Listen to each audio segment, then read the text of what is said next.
Some people have to pay out of pocket. But overall, this has been an experience I have never experienced at any other college.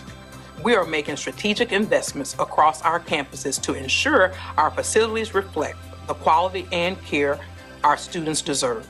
Last year, our Small Business Development Center served 327 clients, helped launch 27 businesses, infused $7.48 million in capital.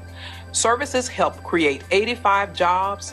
This is what it looks like when education meets opportunity. I joined the AMP program right out of high school in 2021. I obviously finished the school out after 2 years. 2 years there was an opportunity to buy a hangar at downtown airport and start a maintenance company. And that's what I did. I started working on local airplanes. I have planes come around from surrounding airports. It makes me feel good. It makes me feel like I went to school for something that mattered. Thank you for your continued support of Southern University at Shreveport.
Welcome, everyone. I just told David my favorite part of walking into Rotary is hearing the excitement in the room as y'all talk and visit with one another. But today we're going to start. I'm going to call on Ross Smith and Chris Holloman to lead us in your grand old flag. And I'm going to hum along. I don't think we've sung this one recently, so let's give it a go. Maestro. You're a grand old flag, you're a high-flying flag, and forever in peace may you wave. You're the emblem of the land I love, the home of the free and the brave. Every heart beats true to the red, white, and blue, where there's never a boast or brag. But should old acquaintance be forgot, keep your eye on the grand old flag. Hey. We're so fortunate to have such talent in our club. Thank you both. Let's join me for the Pledge of Allegiance. I pledge allegiance to the flag of the United States of America.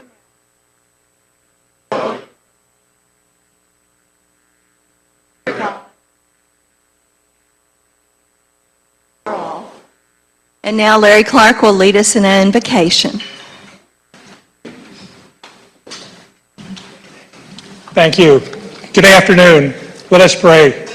Dear Lord, we give thanks and appreciation to you for another beautiful day for Rotary Fellowship and Friendship. However, we also recognize that our sweltering summer has been particularly challenging to a great number of individuals in our community, including elderly and children.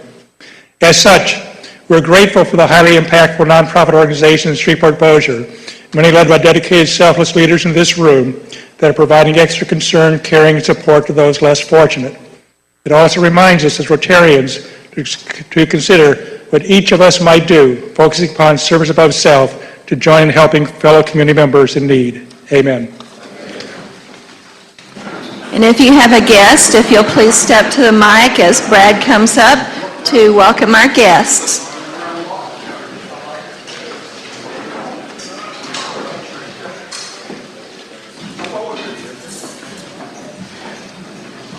Greetings.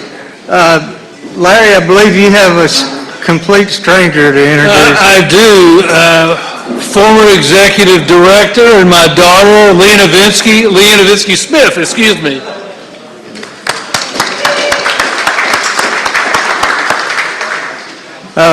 Brent Ladden Yes, has a special guest. I do. I have my son, Alex Ladden, here. Go ahead, stand up. He's been wanting to come to Rotary again. And he's actually a part of our team at YPE, so he's a W-2 employee, so he's working right now. David Ginsburg. I have 4 guests today. My wife Sandra, you know all of them. Curtis, his wife Barbara, my granddaughter Ivy Joseph.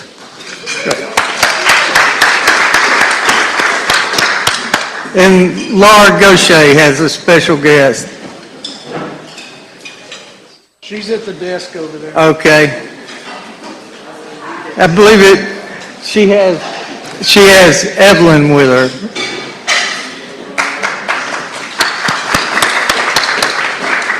All right.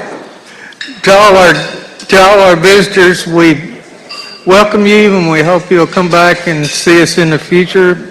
On Zoom today, we have Brian Patchett and Don Updegraff.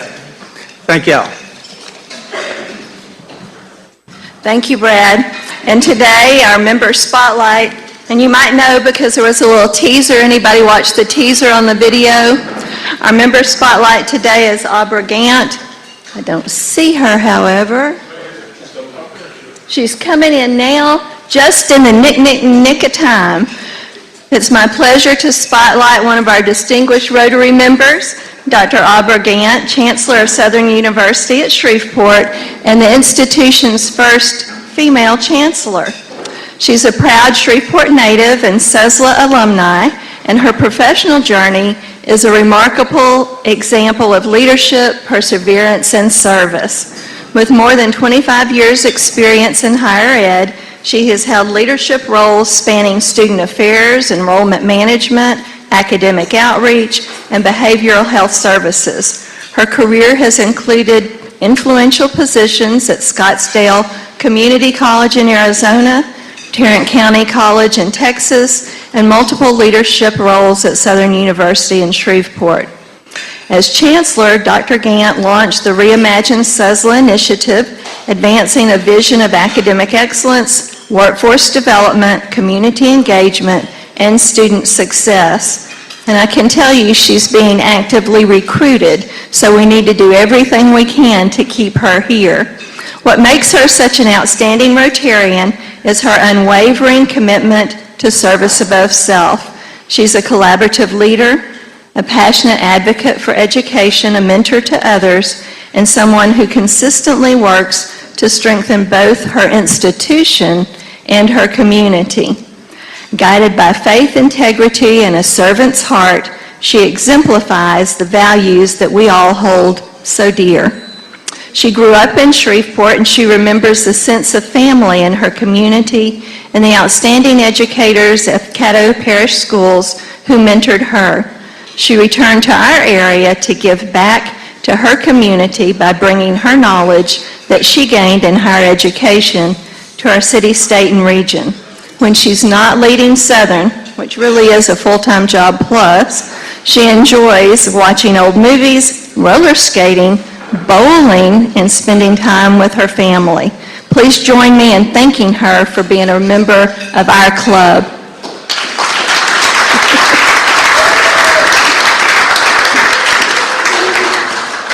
It's a great day at Rotary because we also get to introduce a new member, Todd Simmons, who you've met as a guest. Todd, if you'll stand.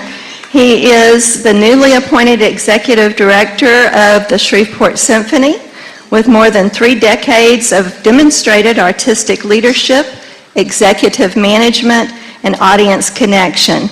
He brings a rare blend of musical expertise and business to the Shreveport-Bossier area. Most recently, he served as Executive Director of the New Orleans American Italian Cultural Center and previously held executive leadership roles with the Jefferson Performing Arts Society and Opera Naples. During his 9 years as Executive Director of the New Orleans Opera, one of the region's leading performing arts organizations, the opera increased visibility, broadened audiences, and strengthened their financial sustainability.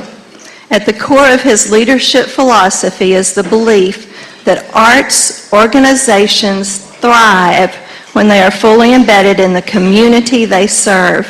Under his guidance, education programs expanded their reach, cross-sector partnerships generated collaborative programming, and innovative initiatives drew new and returning audiences, reflecting a consistent focus on access and engagement. In addition to his executive leadership, he spent 13 years with the San Diego Opera as chorus master and assistant conductor. I probably saw you there. And remains active as a musician and educator. He holds a Master of Music degree from Indiana University and an MBA from San Diego University. His position as an adjunct professor at the University of New Orleans, where he taught nonprofit finance, brings both academic and real-world financial leadership to his work. Kind of a fun fact about Todd is that he is also a classically trained vocalist and keyboardist, Ross, just in case you need somebody else in that arena. We are very pleased to have you join our club, Todd, and I want to give David Ginsburg thanks for this because he kind of initiated, and we are very pleased to have you as a new Rotarian.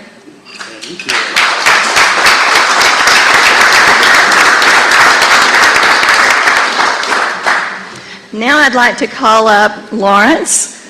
He has a little gift to give out here today.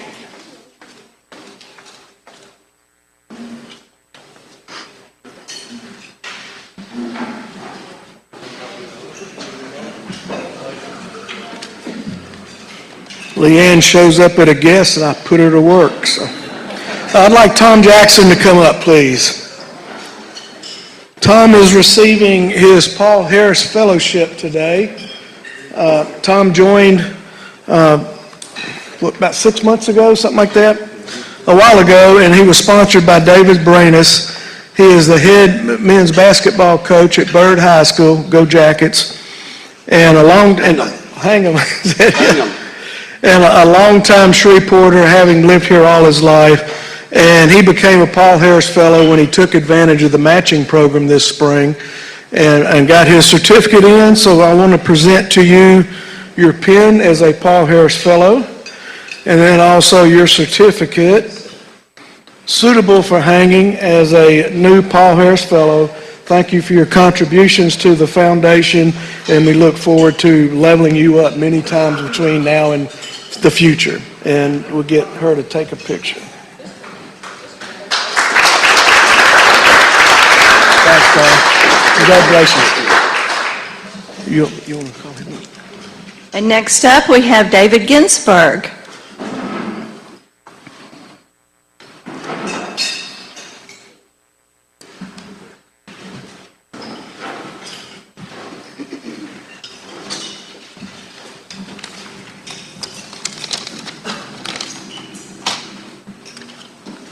We have been trying to get this part of the program on the meeting schedule for over 2 months, but all things happen for a reason.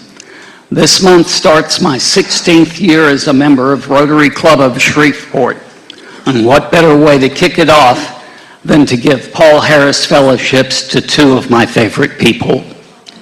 Many of you know my daughter Barbara Joseph, and everyone here knows her husband and my son-in-law Curtis. Barbara is a graduate of Byrd High School and Newcomb College in New Orleans. She has been a teacher at Montessori for many years before taking the position of educational director for the Jewish Community Sunday School at B'nai Zion on Southfield Road. Additionally, for the past 4 years, she has been Executive Director of the North Louisiana Jewish Federation, directing and coordinating community and regional events to bring the entire community together. She has excelled in this position and has everyone's support and admiration. My second recipient is my granddaughter, Ivy. The Rotary Club of Shreveport has seen her grow up as she has attended Rotary meetings with her family. She has just graduated from Magnet High School, summa cum laude.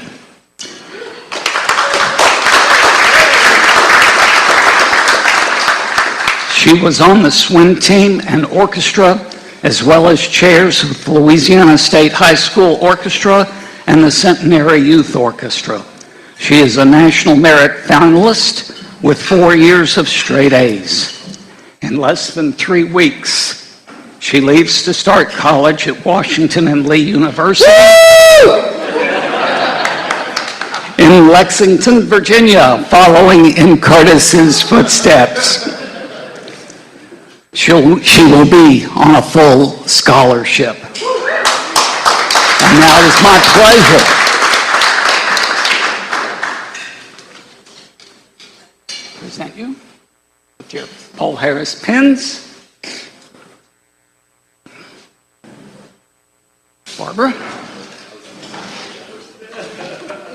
and Ivy.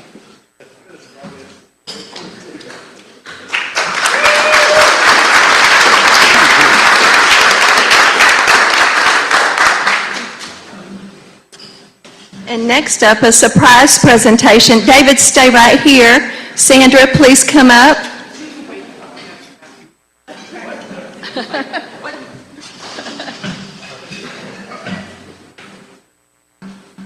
He told them he was getting an award. He doesn't know what kind. A few months ago, I noticed I had not seen his Rotary cap, which is not unusual because his caps are scattered around the house 3 or 4 different places. So I thought this would be the most appropriate occasion to give him another one. Don't lose this one.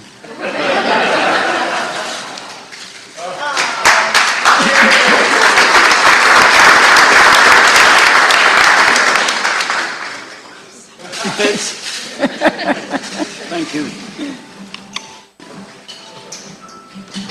And at this time, David Branis will introduce our special guest today. We're all looking forward to this presentation.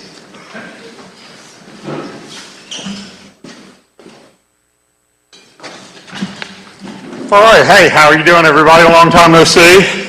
You bring that first slide up, please, just for a second.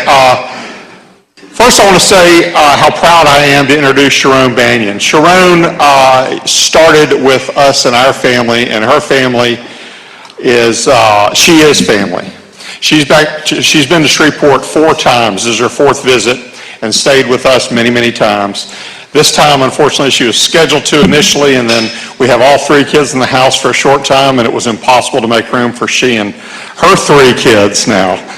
But Sharon started it with an exchange program we had here between our congregations and a congregation in Omer, which is right outside Beersheba, which is a larger city in Israel.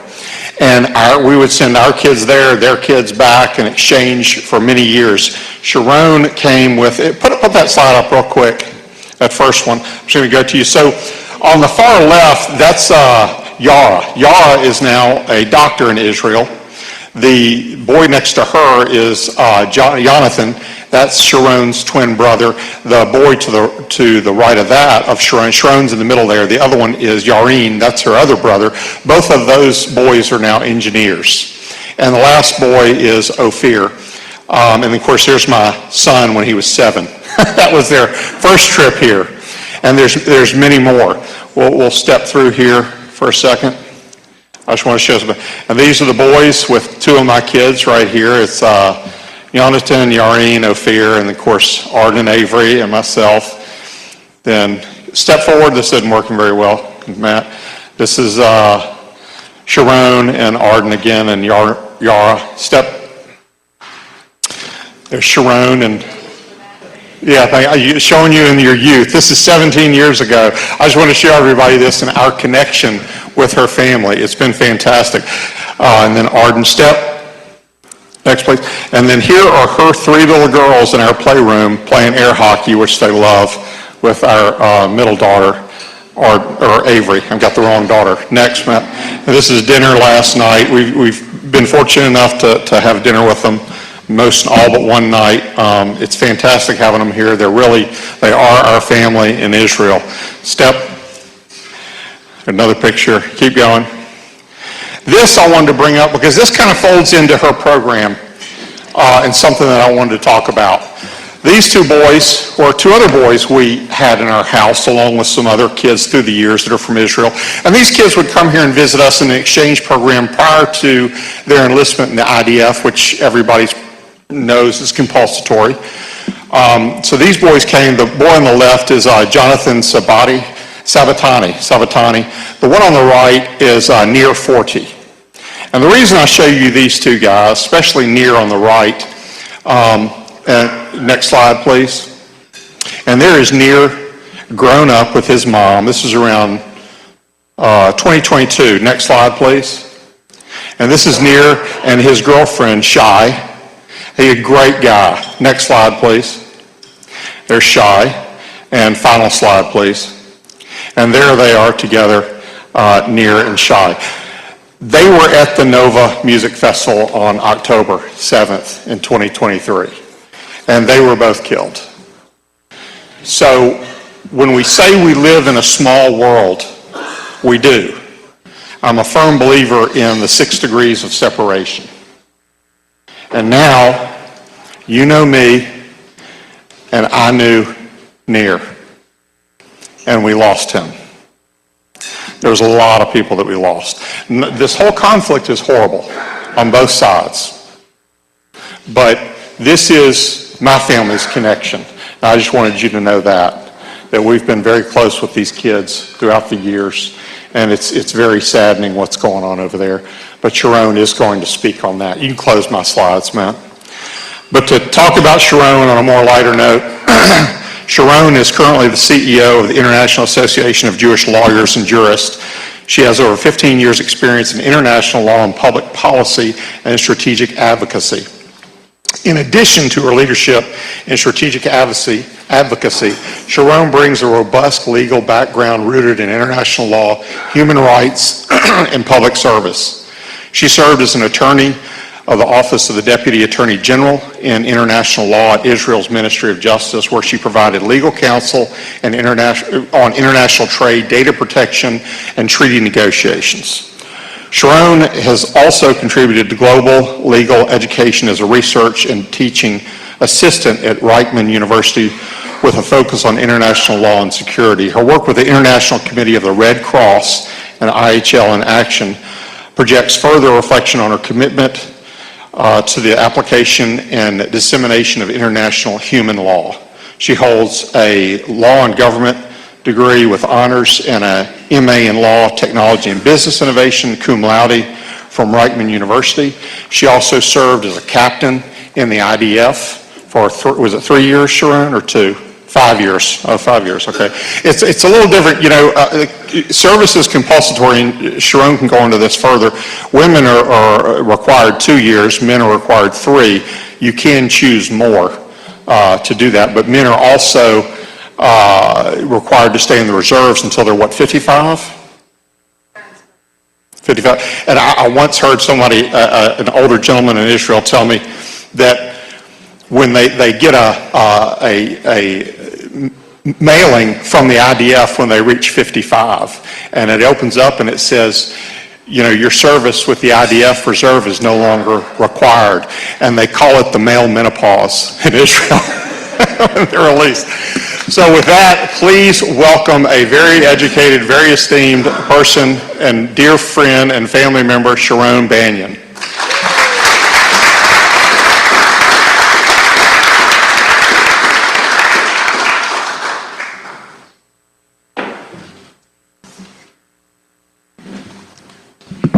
I'll take you with me to everywhere I go now. So, good afternoon, everyone. I'm a bit excited, so I'll do my best, and I'll keep time for questions afterwards, and I'll stay here for a couple of minutes afterwards if you have further questions. So, what I'll try to do today, this is my family, this is me, my three daughters, Noya Henrietta, Alma Alona, and Gaia Ruth, and my husband Tom. And what we'll try to do today is to go through three main points. One is what's going on now in Israel, both from a security point of view, second from a social point of view, and what's going on within Israel. Second one is how does it imply or impact on raising children in Israel, from my perspective. And then we'll go for the bigger picture on what it has to do with you, with the United States, with the international system in large. No? Yeah? Okay. So, generally speaking, I assume you all consume news, you know what's going on, there is a semi-war with Iran. So when we speak about the last 3 years in Israel, we speak about the war that started with Gaza on October 7th. We had a lower escalation with Lebanon at that time. We don't know what would happen if Hezbollah would have joined on October 7th. That didn't happen. We don't completely understand why, but it didn't. And then we have the second ring, I would call it, of countries that are not bordering with Israel, but have some kind of relation to the conflict. That's Syria and what happens there during the past 3 years. But all of that is something that been closing around Israel for the past 3 years, but for many years before that, and it's been all orchestrated by Iran. Iran created kind of firing around Israel that was supposed on the day of duty to be activated. It was not fully activated, as I explained, but that was the plan. At the same time, Qatar has also tried to create a diplomatic firing around Israel, mainly on campuses, in liberal societies in the United States. You all heard about it. I can elaborate it a bit more afterwards, but these two situations have been lasting for the past 3 years on Israeli society. But on the other hand, there are also some opportunities around this. There are opportunities to get into new allies in the region, to coordinate military actions with countries that 10 or 5 years ago, no one would have thought that Israel can collaborate with. And this has all put us in a very interesting situation in this area. Where should I press? Okay. So this brings us into a situation which creates two parallel processes within Israel. There is a never-ending war. There is a regional confrontation which no Israeli ordinary people doesn't completely understand who's against who, why are we still fighting, who are we fighting against, and so many soldiers and reservists are being sent into battle nowadays over and over again. When I say reservist, it means that we in Israel, as David explained, we have a mandatory military service, which means when you raise to the age of 18, you go to the military, you don't go to college. And then you start college after 2 or 3 years, or if you go to officer's course. In Israel, everyone starts from like the ground, everyone starts as privates, and then you climb the ranks. So if you want to be an officer, you go to officer's course, as I did, as my husband did. But if you don't, you're staying a reservist. And you're staying as a simple soldier. But when you finish your military service, you stay on reserve duty, which means that once the country needs you, they call you. And it doesn't matter if you're a doctor in the hospital, if you're an engineer, if you run your own business, if you're a student that has exam, you're going. You're leaving everything and you're going. And that means that in the middle of the life, you can be a 45-year-old businessman, and the next day you can find yourself with your friends from the military service fighting in Gaza or serving again in the military. But if that happens once a year, that's okay. But we have people in Israel that have been doing it for over 450 days since October 7. You all business people, you know what it means to miss 450 days in your business. Which brings me to the second thing, which is society under pressure. And I remind us all that October 7 started after a year of protest in Israel about internal issues. There was the judicial reform that the government presented, which led to major protests on the streets, a lot of clashes between Israelis. And when October 7 came, Israel was divided, was fractured, was very weak society, I must say. And when such a crisis like October 7 meets a weak society, nothing good happens. And when this crisis lasts for 3 years, the society gets weakened and weakened, and families are breaking apart, businesses are breaking, people are just tired. And this being followed by a crisis of trust between the people and the government. I'm not getting into politics, but 3 years after October 7, and there is no commission of inquiry in Israel to understand how did this happen to us, what we should fix in order not to find ourselves in this situation in 2, 3, 10, 50 years again. And there is also a tension between the parliament and the court. For example, the Speaker of the Knesset, of the Israeli parliament, does not recognize the President of the Supreme Court as the President of the Supreme Court, which means the President of the Chief Justice is not invited to formal events in the Israeli parliament.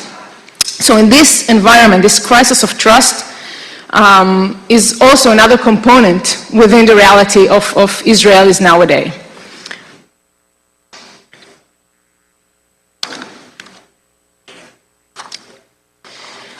So all of these components that I just described influence on how you're raising children in Israel. This picture was taken in June 2025 at the midst of the first conflict with Iran. Okay, you see 3 girls having fun in a pool, but what I see is trying to keep childhood during war. Okay, Noya, my first daughter, she was born in 2019. She didn't have a full year in school since she was born. She's now 7. There was COVID in 2020, 2021. Then there was started escalations, and then October 7, and ever since we had every couple of months a war, an escalation. And each time this leads to a shutdown of schools, shutdown of several public institutions. But the first thing that goes back to routine is working places, because the economy has to run. So you can find yourself as a parent, I find myself as a parent, trying to operate Noya, my firstborn, Zoom with her teacher, while taking my Zoom for work and keeping the twins, which were 4 at the time, busy. And Tom is in the military. I forgot to mention, Tom is an active military person. He serves in the Air Force at the Air Defense System. He is an aero missile personnel. So he was not present. He was not present, never, but more since October 7. And just quick note, before we went on the plane to get to Shreveport, the girl asked if you guys have shelters and what we do if there is a siren. And then I had to explain them that people in Shreveport or in any other place we're going to visit afterwards, they don't have shelters because they don't need shelters. Their perception is that, every house needs a shelter. And that's a picture from our shelter. You see the dog is also very trained to get into the shelter when there is a siren. But we're not special as a family. Thousands of families in Israel live this reality. And parents are a tired creature to starting with. Okay? Parents to young children are a tired creature even more. And parents to young children during 3 years of war are even more tired than that. But it's not like the tired that you want to sleep. It's like your soul is tired, your mind is tired. You don't you don't want to do anything. You just want to go over the day, to get everyone to bed, and to move on to the next day because they need to be kept in a routine. So you see we have in our shelters, we have coloring pages, because with Iran at the beginning, it was, we could spend like hour and a half in a shelter. So you have to keep them busy. But that also leads to two parallel phenomena in Israel society. One is resilience. I really don't like that word because I don't want to be resilient, okay? I just want to be fine. But it also gave Israeli society an opportunity to come together. On October 7th, everyone got to do something for those who got hurt. Everyone. We in Omer, for example, we found out that we have like several houses that are empty. So reach out to the owners of the houses, and we renovated houses in like 2 weeks for the people who got hurt from the Gaza envelope, from the area that got hurt on October 7, to have houses to live in until someone will figure out what to do. Because it was no one that understood the situation for a couple of weeks. So that's on the civil side, that's like on the good side. The Israeli society came together very quickly. It didn't last much, because you see now the cleavages again. But on the other hand, you know, people are paying the price. I spoke about the reservist duty. I spoke about the trust crisis, the polarization, things that are not unique to Israel in any sense, but in Israel, when you live during crisis, these are getting even more and more present in your daily life. But if you take this and you take it to the bigger picture, and you look at Israel nowadays from your point of view, I mean, I live it every day. Like, I get the, you know, the details and the complex picture. But I think that as Israelis, we must understand that we also have responsibility of what's going on in the world nowadays with us. Because there is, I think, these two truths that you see in front of yourself seems contradicting, but they are not. They are not, and I think that each side should understand that in order for this, for Israel to continue to exist, but as a democratic state, as a nation among nations, as a part of the countries that we want to belong to, and not to be counted as one of the countries in blacklists, or, you know, to be part of a club we don't want to be part of. We need to understand that these two truths should exist at the same time. And by that, I also think that we should speak about what's going on nowadays in the media, on campuses, in everyday talks, and that's when criticism against Israel, criticism on Israel, it's not against, criticism on Israel is crucial, it's necessary, from within Israel and from outside of Israel. It's a country, it should be criticized, no country is perfect, Israel is, of course, not perfect, questions need to be asked, that the Israeli government needs to give answers, but there is a fine line when this criticism crosses and turns into anti-Semitism. And this is when Jewish people, Jewish institutions, Israeli students in campuses are being targeted and are being accused for things that a government of a foreign country did. And this is something that we, as a global society, and you as an American society, and the European society cannot accept. Because anti-Semitism is not a Jewish problem. It's a barometer on how, you know, on how society, if society is healthy, if society can handle with complexities, if we can understand differences between governments and people. And we also should ask ourselves why this is the only case that this is happening. I mean, you know, no Iranian, no Russian student was accused for what these governments are doing, and this is the countries I don't want to compare Israel to. I don't want to be part of this club. I want to be part of a completely different club, of this club actually. But, but this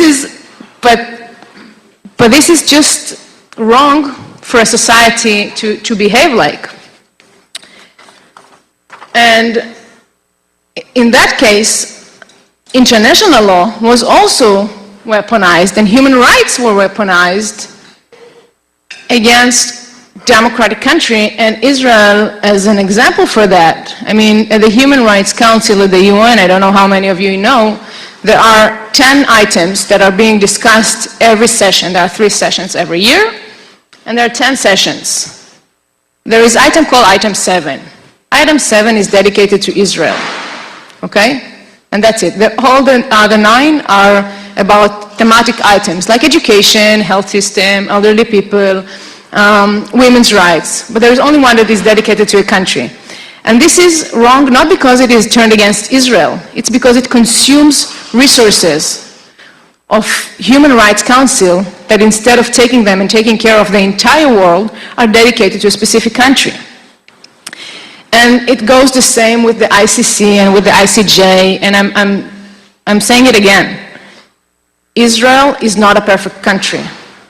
Questions need to be asked. Incidents need to be investigated.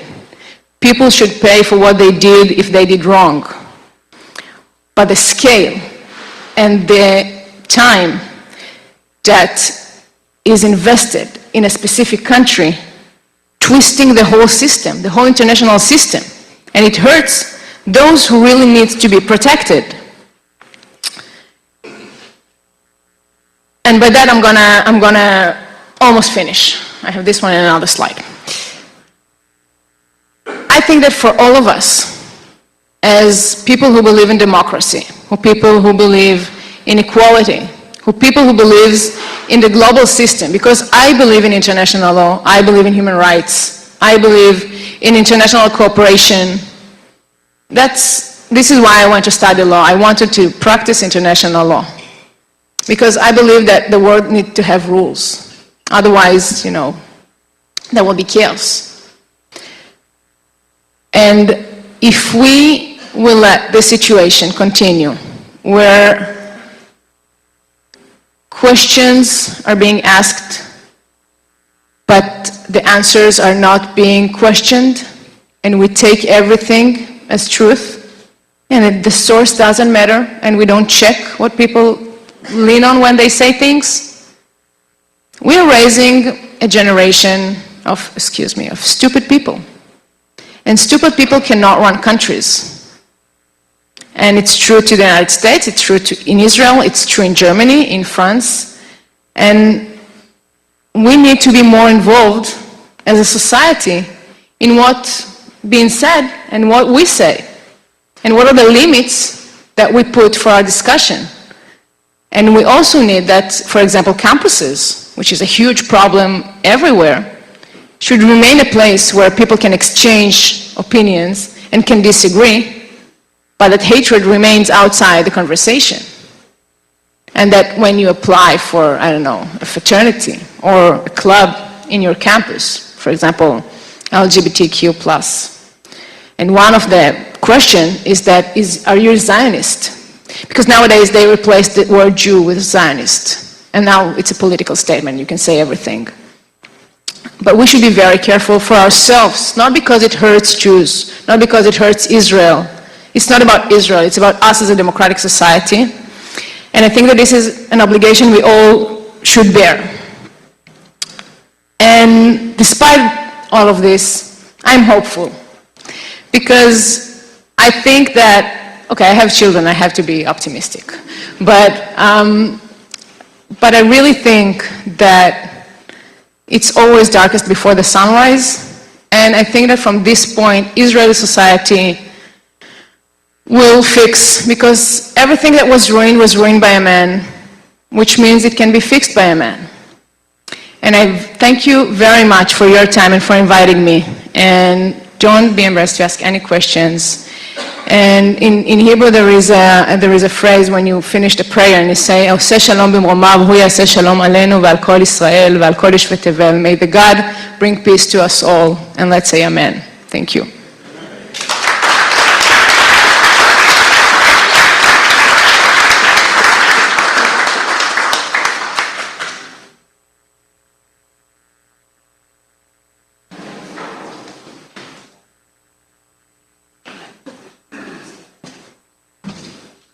If you have questions, please make your way to the microphone. I'll stay. Good afternoon. Thank you. That was wonderful. I'm a scholar of international relations. That's my academic field. And I wonder, as an international relations expert yourself, one of the things that I used to work on is international cooperation and structures of rules and the Pax Americana. And I wonder if you have any hope that we can resurrect or reconstruct a more rule-oriented international relations system, which did, obviously with American power, but did function pretty well from 1945 to whatever end date you want to choose for that. So do you have any hope for a new international order? You want me to take several or answer each one? Yeah, all right. So the short answer is yes, absolutely. I believe that there will be a new international legal mechanisms because as domestic law, international law also has to react to the changes. I mean, rules that were applied in the 60s in the United States, some of them are not relevant today. Same in Israel. So it takes time because the law always comes after the change. It always, responsive to the change. It won't be before that. So I do believe, yeah. At Saturday morning services, you gave us your definition of Zionism. Right. Which was really simple. So could you share that definition here? Absolutely. Thank you for bringing this up. So Zionism is the simple understanding that the Jewish people have a right for self-determination. That's it. It has nothing to do with military power or anything like that. Just to understand that Jewish people, as any other nationality, have a right for self-determination. Hello, I thought you did a great job, and my question is, so how much time are you spending in America telling this message across a much wider field than just Shreveport? Thank you so much. We plan to spend until August 18, like around the United States. Thank you so much.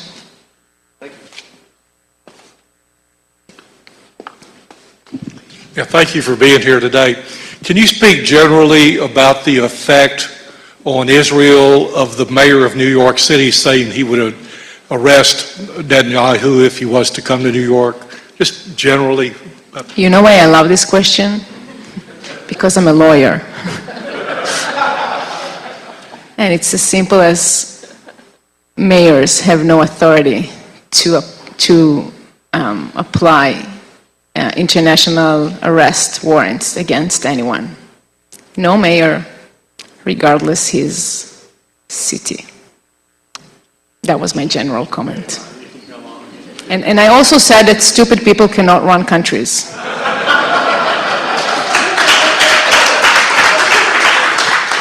It's my personal view, I'm sorry, I don't represent anyone. My personal comment, I'm sorry. I'm curious about the Abraham Accord. Has it made a difference, and if so, what difference has it made? Thank you. This is a very good question. This is a point I forgot to make. The Abraham Accords, I think, changed radically the Middle East in the sense that Israel went retaliate to October 7, and none of the Abraham Accords broke. I mean, was seized. And it's amazing. And it also facilitated the ability to collaborate around the escalation with Iran, which that's what I meant when I said that there are allies that we never thought can be our allies 10, 15 years ago, for many reasons, but they also they haven't thought that they can be our allies. So That's from the military point of view, the strategic and the political point of view. From a business point of view, a lot of Israelis are doing businesses nowadays at the Emirates. There are direct flights. It's a good connection to other places. So it changes a lot I think, in Israel's perception of itself within this region. You know why we go to the Eurovision? We're not in Europe.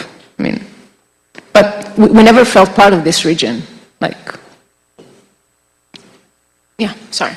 Hi, I don't claim to be an expert in anything that you've talked about, but I've learned a lot, and I want to speak as a practicing Christian woman, and being in the South and being able to be in the South, and the fact that Israel is talked about and in the Bible and is a very special place to many religions.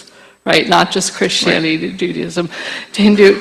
So I think I appreciate what you said with the two truths, and I'm wondering from your perspective, I know you're a lawyer, but also from the perspective of there's the political aspect and Israel as a country, but then also Israel as a people and as very, very important and very special to God and to the world. So I don't know what my question is, but I just wanted to emphasize that, and for us to love Israel, and that's what makes it special compared to all other countries, in my opinion. So thank you. My only reservation is that not everyone has to love Israel. It's okay, but it's not pizza. But what I'm saying is that I think that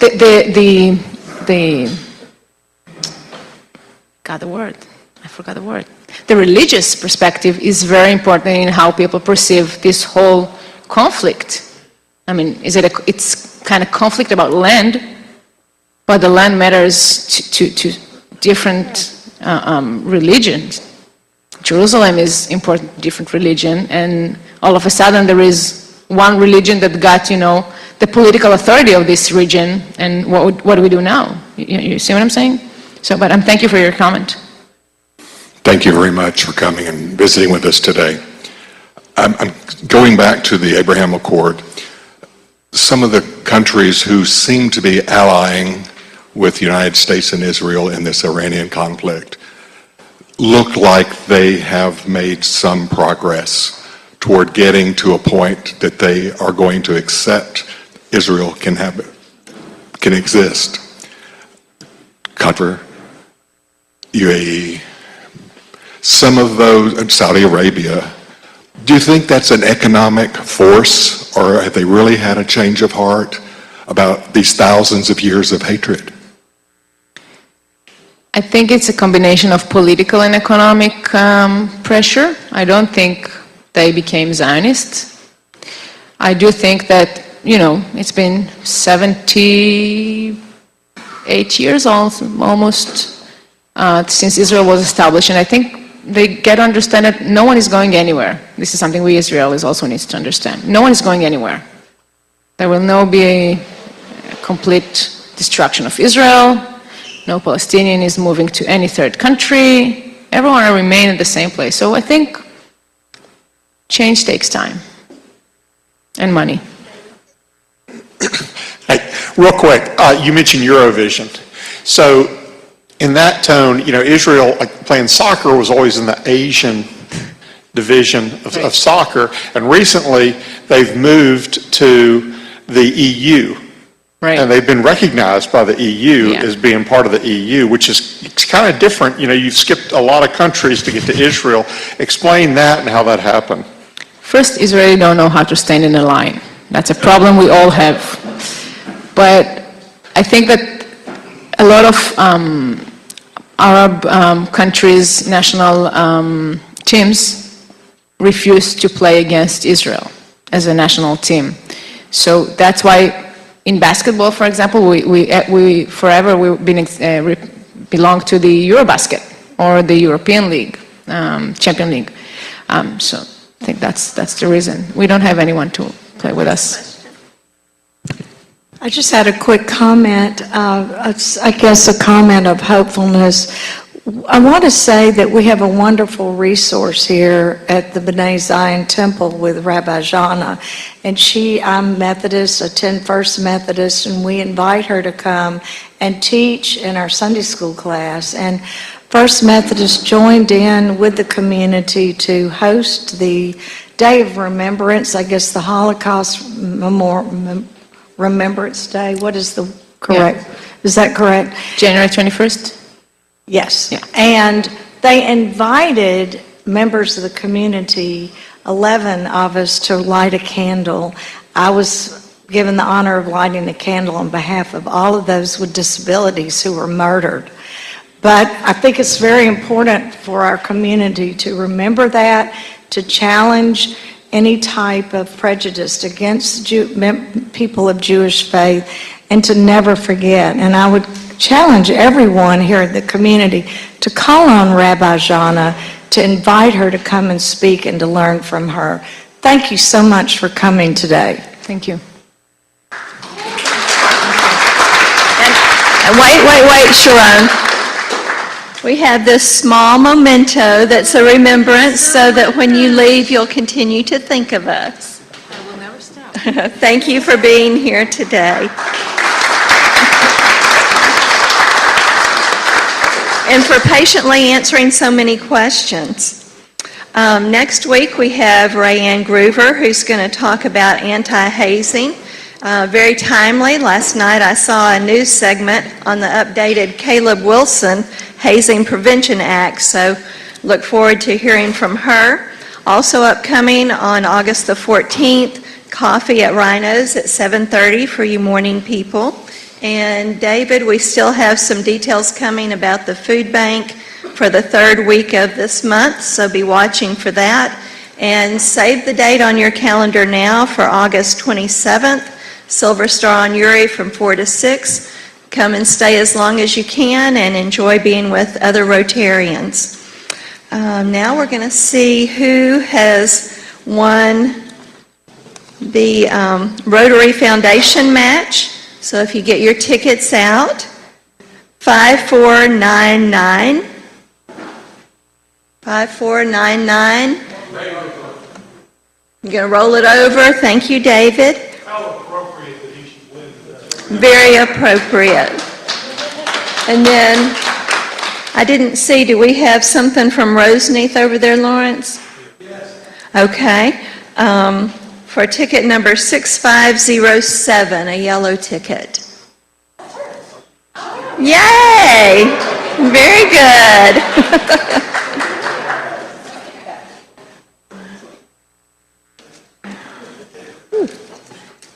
And then we have some eggs. So we have 4 half dozen of eggs. We've got 6442, a yellow ticket. Okay, very good. Glad to have you as our new member winning something already. 6467, another half dozen eggs. Congratulations. Third eggs, 6551.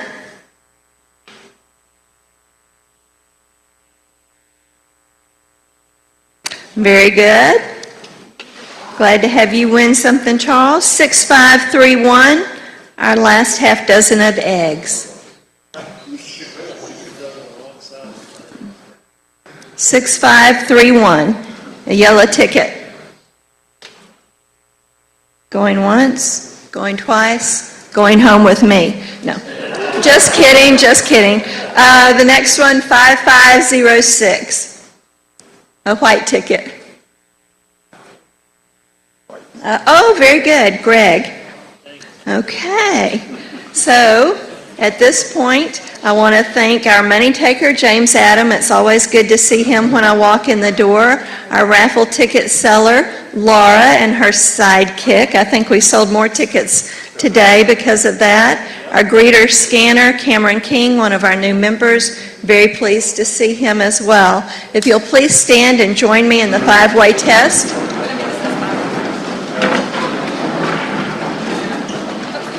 of all the things we think, say, and do, is it the truth? Is it fair to all concerned? Will it build goodwill and better friendships? Will it be beneficial to all concerned? And will it be fun?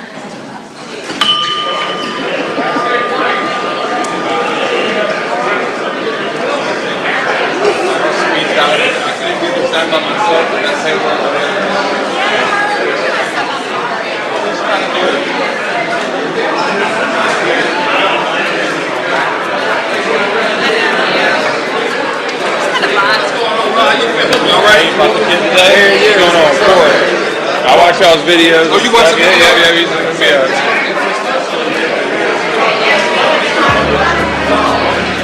I know your grandfather very well. I'll probably see your grandfather almost while I walk through my doors more than I ever see you come through. Good, yeah, we're busy right now. So, as long as we're busy. No, we're not busy, that's cool too. That's not a little time to go do something on the side. There's always plenty to do on the side too. So good.